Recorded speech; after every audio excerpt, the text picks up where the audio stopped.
अस्सलाम वालेकुम, मेरा नाम उस्मान खलील है और आज के दिन हम बैठे कराची में प्रेसेंट 27 जो कि 125 गज का प्रेसेंट है, अली ब्लॉक प्रेसेंट 15, इन सब के बाद जहां पर सबसे ज़्यादा डिमांड क्रिएट होती है जिना एवेन्यू पे रहते हुए, वो प्रेसेंट 27 है। तो सबसे पहले इसकी लोकेशन की आपसे बात करूं तो बैठे कराची में मेन एंट्रेंस गेट के बाद आपके सामने मास्टर प्लान मौजूद है। मेन जिना एवेन्यू से होते हुए 12 के फ़ौरन बाद, 15 के फ़ौरन बाद 27 का ये वाला एरिया मौजूद है, जिसकी बेस्ट बात ये है कि यहाँ पर बैठे कराची के अपने बनाए हुए विलाज मौजूद हैं, यहाँ पर रिहाइश मौजूद है, यहाँ पर आपकी कमर्शियल मौजूद है, मस्जिद अंडर कंस्ट्रक्शन है। तो ये एरिया आप लोगों के लिए बहुत रीजनेबल इसलिए भी है क्योंकि इसके बिल्कुल ऊपर डांसिंग फाउंटेन बैठे कराची का एक खूबसूरत तरीन जो एक एमिनिटी है, वो हर संडे जो ऑपरेशनल होता है तो हर बंदा वहां पर आता है। तो फ्यूचर में वो एरिया भी बहुत ज्यादा रौनक वाला एरिया है, तो इसलिए 27 को हम अच्छा कहते हैं कुछ परसेंट्स के बाद। अब ये अली ब्लॉक 15 क्यों अच्छे के बाद हम कहते हैं, क्योंकि अली ब्लॉक और 15 जो है वो मेन जिना एवेन्यू के ऊपर तो है, लेकिन वो रेंज से काफी आउट हो चुका है लोगों की,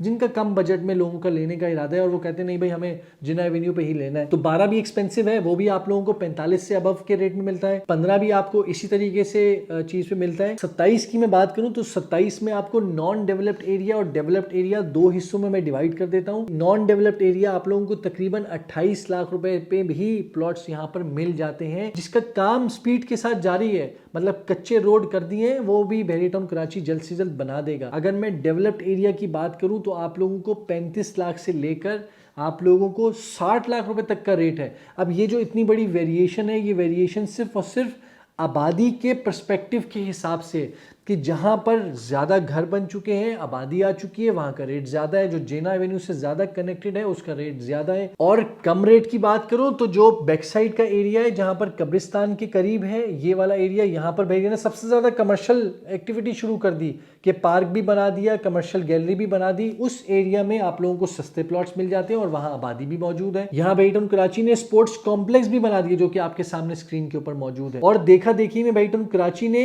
आप लोगों के लिए क्या काम किया, एक न्यू डील लॉन्च कर दी जहां पर रेट 60-70 लाख रुपए का रेट था, जहां पर आज की गिरी हुई मार्केट में भी 45 लाख रुपए का रेट था। सराउंडिंग आबादी एरिया के वहां बैठे कराची ने न्यू कटिंग निकाल के, जिसको हम न्यू डील कह रहे हैं 27 की, वो इस एरिया में बैठे कराची ने लॉन्च कर दी। रोड कच्चा कर दिया। आज आप लोगों को 37 लाख रुपए में, आप सोच सकते हैं कि बिल्कुल सामने आबादी, उसके 37 लाख रुपए में ऑल ड्यूज पेड के साथ जनरल प्लॉट मिल जाता है। 45-46 लाख रुपए में कॉर्नर का प्लॉट आपको मिल जाता है, अगर उसमें एक्सलेंड है वो भी पेड है। तो इसलिए न्यू डील हो, बैक साइड हो, फ्रंट का हो, आपके पास अगर बजट मौजूद है, आबादी वाले एरिया में अगर आप लोग प्लॉट लेना चाह रहे हैं और कह रहे हैं कि भाई मैं कंस्ट्रक्शन 2 साल बाद करूंगा, 3 साल बाद करूंगा, मसला नहीं है, 3 साल बाद भी आप इस जगह पे कंस्ट्रक्शन करेंगे तो आप रह सकते हैं। कुछ ऐसे एरियाज हैं जैसे कि 25 से हो गया, 26 से हो गया, 23 हो गया, वो इन्वेस्टमेंट के एतबार से तो अच्छे हो सकते हैं, लेकिन रिहाइश के पर्सपेक्टिव से लोग गलत मिसगाइड कर देते हैं कि आप लोग प्लॉट ले लें और घर बना लें। ऐसा नहीं है। आप कहें कि इन्वेस्टमेंट के एतबार से अच्छा है, लेकिन रिहाइश के एतबार से वो प्रेजेंट एरिया नहीं है। वहाँ अकेले आप रहते हुए कैसे लगेंगे? कोई बहरिया की एमिनिटी वहाँ मौजूद नहीं है, ना कोई आसपास सराउंडिंग में कोई घर मौजूद है कि अकेले रहेंगे। बेचने वाला बेच देता है ये मंजन बेच के और लोगों ने घर भी बना दिए, तो ज्यादती है ये बात। और 27 में भी वो एरियाज जहां पर आबादी की सराउंडिंग में है, मैं उधर की बात कर रहा हूँ। ये भी ना हो कि बीच वाले एरिया में सस्ता प्लॉट पकड़ के आप साल बाद, 2 साल बाद कहें मैं यहाँ रिहाइश कर लेता हूँ, चलो फिर भी काबिल कबूल यूँ होगा कि चलो भाई एमिनिटीज मौजूद है लेकिन आपके आसपास कोई नहीं है, अकेले ही लगेंगे आप रहते हुए। लेकिन अगर अकेले वाला कॉन्सेप्ट नहीं चाहिए तो आपको रिहाइश या इन्वेस्टमेंट या घर उधर ही बनाना है जहां पर लोग ऑलरेडी रह रहे हो। और वो कहाँ रह रहे हैं? जहां बैरिया के विलास बने हुए हैं। तो मैं उम्मीद करता हूँ ये जो मैंने इतनी बातें बताई हैं आप लोगों को इसीलिए बताई हैं ताकि आप लोग मिसगाइड होकर ऐसी जगहों पर कम बजट में ले लेते हैं और जब घर बनाने की बारी आती है तो आप कहते हैं यार मैं कैसे बनाऊँ, वहाँ तो कोई है ही नहीं, तो आपका डिसीजन वो गलत हो जाता है। अपना बहुत बहुत ख्याल रखें। नीचे दिए हुए चैनल को सब्सक्राइब करें। हमारे हाउसिंग के फेसबुक पेज को लाइक करना मत भूलें। हमारी इन्वेंट्री वेबसाइट के ऊपर परसेंट 27 की मौजूद है,